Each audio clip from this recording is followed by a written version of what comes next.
are going to be talking about my reading in the month of July, which I'm pleased to report was really good. Like, really good. We had some 4.5 stars, which we had one. Though, maybe 2. I had several books that were like borderline 4.5, which for me is the best of the year. So some really good reading this month. Grade A. I did want to shout out everyone who contributed to the fundraiser attached to my AMA live stream at the end of June, because it's been a full month, and I kicked in $100 just to get the satisfaction of seeing the full number together. And yeah, I think last time I looked, it was $600. So that is really exciting. That was for Heal Palestine. Yeah, I don't even really know what to say about that at this point. If you know, you know. If you don't, you don't. If you care, you care. If you don't care, you don't care. So yeah, but it was very, yeah, just wonderful to see our community coming together in a small way, and warmed my heart, if nothing else. So thank you so much for that. I've got one kitty. I'm not sure which kitty rubbing up against my feet, so sorry if I look down. Anyway, all that to say, let's recap July reading because it was great. I read 13 books in total, one of which was a reread. So 12 new books, 1 reread. We definitely had some themes about what I was reading and some advanced reader copies, etc., etc. So let's get into that. So I usually start with advanced reader copies, so I will do that again. And I had 1, 2, 3 that I read in July. So first of all, I read Too Old for This by Samantha Downing, and that was a thriller about a woman who was accused of a crime back in the day and was acquitted. She was found out guilty, but everybody kind of still suspects her, and she moved, changed her name, whole thing. One day, somebody shows up on her door wanting to do a podcast, rehashing that crime, and she has to get back into her serial killer bag. So yeah, I thought, Samantha Downing has a real talent, I think, for unlikable point of view characters who you still really connect with. I mean, obviously you don't want to be rooting for a killer, but we learn a lot about kind of her past and who she is.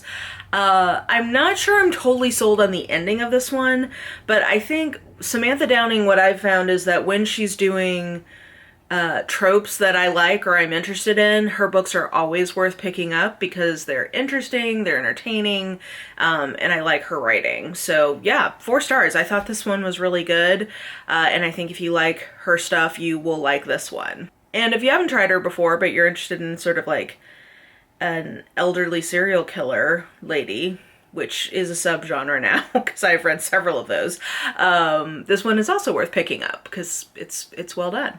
Then Royal Gambit by Daniel O'Malley. So this is the 4th book in the Cheque files, the first of which is The Rook. You can see my copy shining in the background here.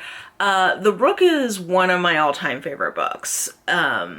It's just what I like in that kind of a book. The premise of that one is somebody wakes up in someone else's body and realizes they have all these powers and are a part of a secret society. And they have to figure out who killed the person who was in that body. This is, I think, the best book since The Rook. Because Blitz and Stiletto, I thought, were both fine. They were entertaining, but they were kind of, I think they suffered from being over full and unfocused. And I'm not sure if that was a function of the editing or what, because there was a lot of interesting components to those books, interesting world building, new characters. On paper, they were books that had a lot of stuff I liked in them, but when they kind of came together, they didn't really feel like a satisfying whole. And this book I did not feel that way about. I don't think it's as good as The Rook, but I definitely think it's the best book since The Rook. And I think that it's the first one where there's some promise about where the series might go.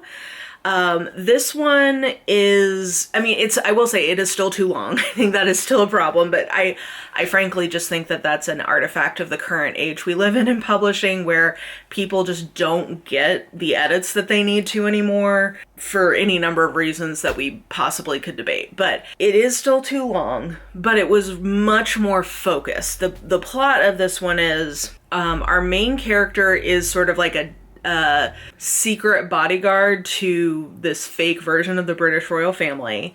The crown prince is murdered, and they realize that it has some kind of supernatural element to it. So she's kind of like gonna be, so now the next in line is a crown princess. She's gonna be one of the princess's ladies in waiting. She's been raised with the princess her whole life and is kind of like getting activated to be in this role. It's like a role that the Cheque always kind of contemplated, and now it's happening. So it's a police procedural murder mystery, and we're learning, it also has this sort of like supernatural international espionage element to it. And I just think the plot was more focused. Our main character I thought was interesting and had interesting things going on in her own life. We did learn more about the world, and where it kind of ends, I think, is really promising. So this one really worked for me.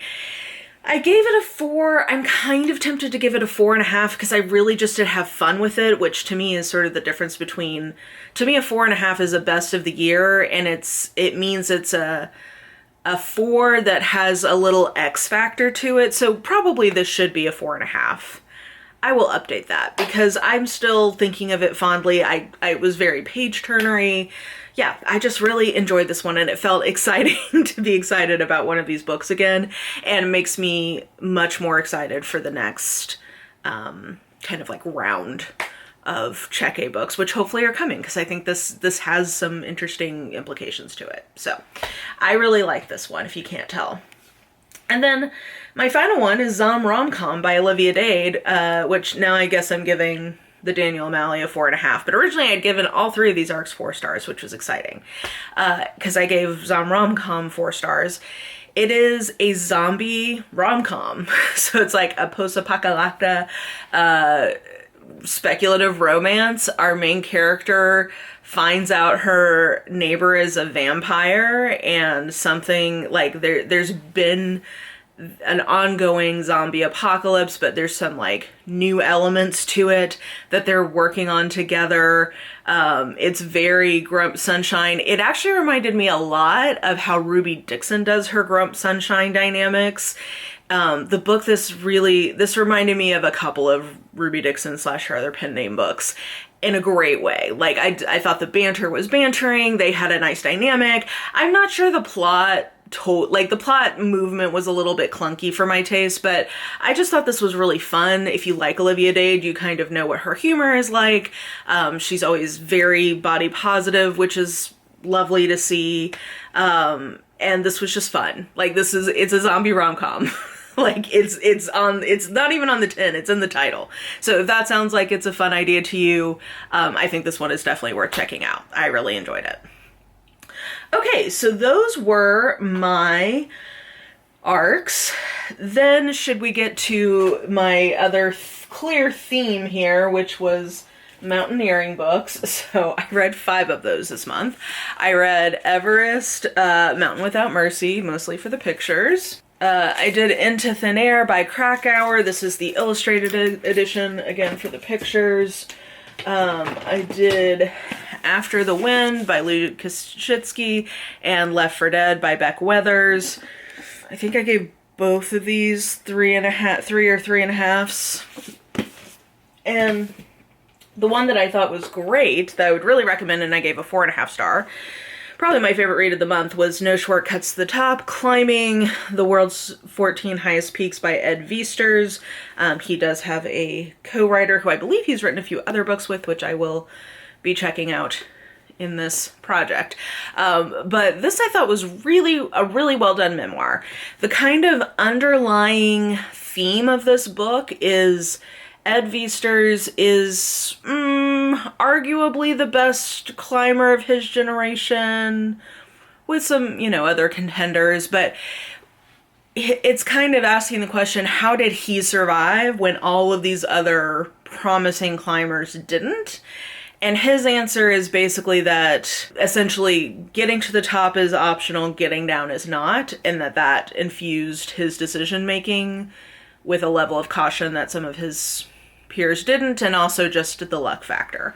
I do think that makes sometimes what he's talking about a little possibly braggadocious, but when viewed through that lens, to me, it had more of a place in the overall story and book. But this is just super interesting. It's detailing a lot of different climbs, a couple of infamous ones, including the K2 one with him and Fisher and Hall and Chantel, the 96 Everest one, and then, I don't know, it's just, you learn a lot about these other mountaineers, many of whom die, so I think that adds a layer of pathos to it. You get to know his probably his co-greatest climber of that generation, which is Vika. I don't know. I just thought this was really good. If you're looking for, I've now read a lot of mountaineering memoirs. This is probably the best one so far in terms of getting into the climbs, learning about the person, learning about the mountains. Well, it reads very quickly, it's very readable. I just thought this was a really good version of what it is. And I personally really enjoyed it. And helped me with my unnamed project. I should say, probably I should mention Into Thin Air, because it is the best known of this kind of cohort of ones I'm reading. This, I don't think you should read if you're looking for, objective accounts of what happened in the 96 disaster. Just having read so many of these now, there's a lot of factual errors in this. And I just think he was too close and too traumatized for this to be reporting. I think it's a memoir. If you go into this with a view of it being a memoir, I think there's probably more to get out of it. But if you were looking for objective factual account of what happened, I actually think probably your best bet is the sections on that in this book or the high exposure book from David Brashears. They were there, but they were not on the trips. So they, I think, are have a little bit more distance. So anyway, for what that's worth. So that was my little 5 mountaineering book cohort. You will still see some more mountaineering books in the coming months, because I still have some I'm trying to get through. Okay, and then everything else that I read that was new.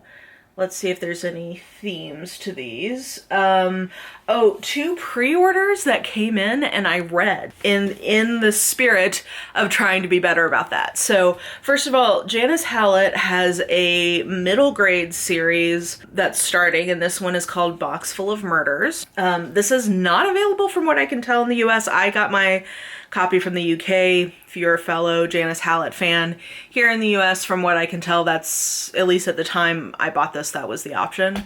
So just FYI there. But this is a middle grade mystery that I would recommend to its intended audience more than I would recommend it to adult readers of middle grade mystery, just because I don't know that she has a particular talent for characterizing children as characters. I thought that was a little clunky, so I gave this a 3-star. But I love the way she does mystery, so I still had a good time reading this. I still think it's worth reading, and I will continue in the series just because it's my kind of thing. I'll just say, though, that I don't know that this is, her best, but still entertaining. I mean, I still liked it. So you gotta give something to the fact. Did I give this 3 or 3.5? I did give this 3.5. Okay, so it's a 3, but because it was so page-turnery to me, I gave it a 3.5. That's what happened. So yeah, I think I'll keep going in this series. Basically, the particular mystery here is a couple of kids find these boxes of stuff from a summer at a local camp.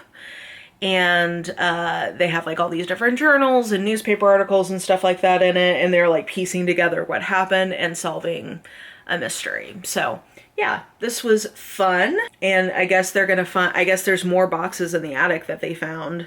So I guess we're gonna keep seeing them work on some mysteries. I would highly recommend this though to the intended audience, because this type of mystery really encourages like close reading, deductive reasoning, because it's like really inviting you to read along and pay attention to clues and stuff in a way that more traditional mysteries sometimes, that's like implied, but it's less the project of the book. That is the project of this book. So I think that this is great for younger readers. Would highly recommend as something to give to somebody, you know, 10 to 14-year-olds, I think this would be fantastic for. The other pre-order I read when it came in was The Enchanted Greenhouse by Sarah Beth Dirks. There's a few things that I had the chance to pre-read and didn't, because I'm like, well, I know I'm going to get the book, so I don't even need to pre-read it. That was that was this one. And this was just very charming. I definitely preferred The Spell Shop, just because it had, I think, more community quicker. This one is that kind of like builds through the story. But this is the character who is mentioned in The Spell Shop who was turned into a piece of wood as punishment. And after the revolution that happened in the first book, like at the beginning of the first book, she gets secreted away to this island. She's revived by this grumpy gardener who thinks she's a sorceress, but she's not. But she does know how to read these books, so maybe she could help revive this island he lives on that are just filled with these enchanted greenhouses that are slowly dying because the old sorcerer died. And yeah, it definitely builds in terms of some of the character stuff, but by the end I thought this was really lovely. You know, what I like in cozy fantasy, which is a lot of community, a lot of hopefulness, whimsy. This was abounding with whimsy. And then in this one we had a pet flying cat who we saw those in the last book, but this one like had one featured, which was delightful. So I would give this 4 stars, not quite as good as the first one, but not a disappointment at all. A worthy sequel, and I'm assuming and hoping we're gonna continue to get these because this world is delightful. Sarah Beth Dirks' perspective on cozy fantasy romance is exactly what I like, so I definitely hope we get more of these. Okay, I'm just making sure I'm not missing any ebooks. No. Okay, so we only have 2 books left. One of them is The Enigma of Room 622. And at the time of this recording, I don't know what I'm going to give this. We have book club about this later today, and I need to talk about it with Amanda and Leanna to figure out what I want to give this. Because part of me wants to give it like a 2, part of me wants to give it like a 4. I'm all over the board on this one, but I do think it's going to make for a good book club discussion, so I'm glad I picked it. The premise of this is that there is a infamous murder in the titular room 622 in the past. The main character kind of is the author Joël Diquet. Like a fictional version of himself is trying to solve the mystery. So it's sort of like layered mystery, and it was very readable. Like I couldn't put it down, but it has a couple of tropes in mystery that I do not like and will even ding Agatha Christie for. So that makes it hard for me to rate this very high because I have some problems, but I did enjoy it. I had fun reading it. I'm glad I read it. So I don't know. I need to have book club to figure that out. That will be, by the time this goes up, that discussion will be live on the channel as a live stream. So that's the Blades and Boss Book Club on my channel this month. TBD on my exact rating there, but I have complicated feelings and you can hear all about them on that live stream. The last thing I read was Red Country by Joe Abercrombie. This is a part of my ongoing buddy read that me and Leanna are doing of the Abercrombie oeuvre. And I still think this is 4 stars. My experience with Abercrombie is so interesting because I give most of these books 4 stars, but they're like shades of 4 stars in terms of how close they are to a 4.5 versus a 3.5, and then also why they're 4 stars. This one, I feel like drops. It's okay. So this is his version of a Western. I heard that. I really like fantasy Westerns, so I was like, cool, great.